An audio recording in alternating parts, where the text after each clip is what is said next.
Two of the key vote counters in the Congress, House Majority Leader Steny Hoyer for the Democrats, House Republican Whip Eric Cantor. And let's get right to it, Leader Hoyer. It takes 216 votes to pass. How many do you have today?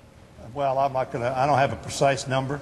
And if I did, I probably wouldn't give it to you, Mr. O'Stephanopoulos. But having said that, we think we'll get the votes. On every major piece of legislation we passed over the last year, the press was right up to the last minute, do you have the votes, do you have the votes? We said we think we do, and yes, we did.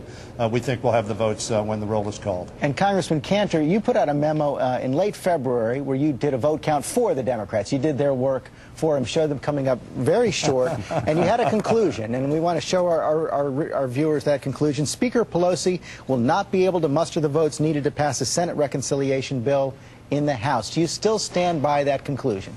Well, George, I would say that so far that prediction is accurate. Obviously, they don't have the votes yet. I know they're working very hard. The problem is, I think there's a lot of uncertainty still surrounding this bill, and frankly, the American people, I think there's a better way. We've been working on this health care bill for a year. The latest news about this health care bill is perhaps there is an additional cost that it would push the bill over $1 trillion, which would result in yet more Medicare cuts to seniors. So again, I think there's a lot of uncertainty. People are very frightened about the cost of this bill, and I believe that's why there's so much difficulty. That's some of the speculation. George, let me say in terms of doubt, in fact, since the President addressed the nation on health care, the support has gone up 18 points, and a Wall Street Journal poll that just came out shows a majority of those responding indicate they're for the bill.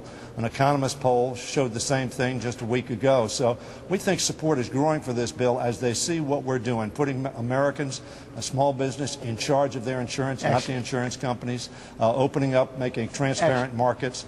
Making sure that pre-existing conditions can't preclude people from getting insurance. Let me just stop you right there. All those reforms we think are good. We got a lot to get to, and I know that actually that NBC Wall Street Journal poll has a mixed message on the Democratic plan today. But there's also a controversy this morning over this procedure you're contemplating using, where you would deem the Senate bill passed in the rule for this reconciliation bill. I know there's some precedent for seeing this done, but some constitutional scholars are now saying that is unconstitutional.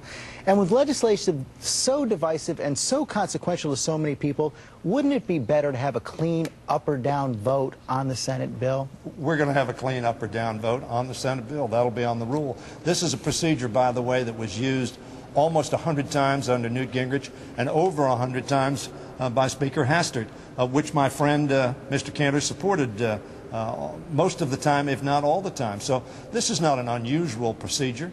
We're going to vote on a rule. It's simply like a conference report.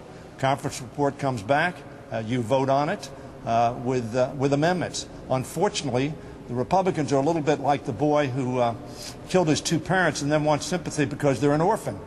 They've tried to stop the passage of this bill, slowed it up, wouldn't agree to go to conference. So what we're going to do is report out what essentially is a conference report with amendments. So we'll vote on the Senate bill in the rule, and then we will amend the Senate bill in the process that it's called, forget about what the process is called, but a process that the Republicans use 72% of the time that it's been used. Respond to that, Congressman Cantor. It does sound like the Democratic leaders have made a decision to deem the Senate bill passed inside the rule. Republicans have used this process before.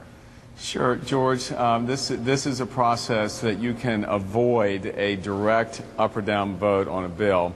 And again, when you're dealing with a bill like this that will cost $1 trillion and it will affect health care for every man, woman, and child in this country, I don't think you can fool the public. I mean, this is an attempt to hide the vote. I mean, there's no doubt about it. Yes, Steny is right. You know, the rules of the House allow for this type of deeming provision. It's called a self-executing provision, which means that once the bill, the rule for the next bill passes, the Senate bill automatically is deemed as having passed. Yeah. But again, why do that? I mean, this is so big. I mean, we should have an up or down vote, not hide the vote. One second, let me interrupt you both. We have 10 seconds left. To go to conference. We have 10 seconds left. Quick question for each of you. Congressman Cantor, will you file a constitutional challenge if they use this procedure? And Congressman Hoyer, are you going to get Congressman Kucinich today? Yes or no? you know, I'm not a constitutional lawyer, so I don't know about the constitutionality. I do know it is an attempt to hide the vote on this trillion-dollar health care bill. They used it a couple of hundred times when they were in charge. And with respect to Congressman Kucinich, I think he needs to make that announcement himself. I'm not going to make it for him. Okay, gentlemen, thank you both very much. Thanks George, a lot, thank George. you.